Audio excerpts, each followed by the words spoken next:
আসসালামু আলাইকুম আপুরা, কেমন আছো? আমিও ভালো আছি আলহামদুলিল্লাহ।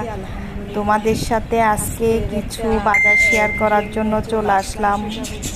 এই যে কিছু মাসের বাজার করলাম, সামনে কোরবানির ঈদ।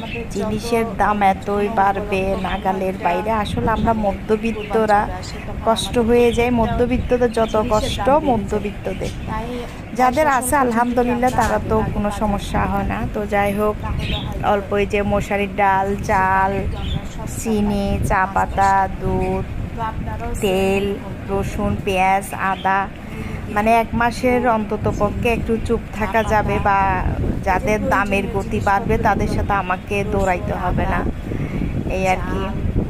তো এখানে অনেকগুলা চাল, ডাল, পোলাও চাল, তারপরে তেল, সাবান, যা যা লাগে আর কি একটা সংসার।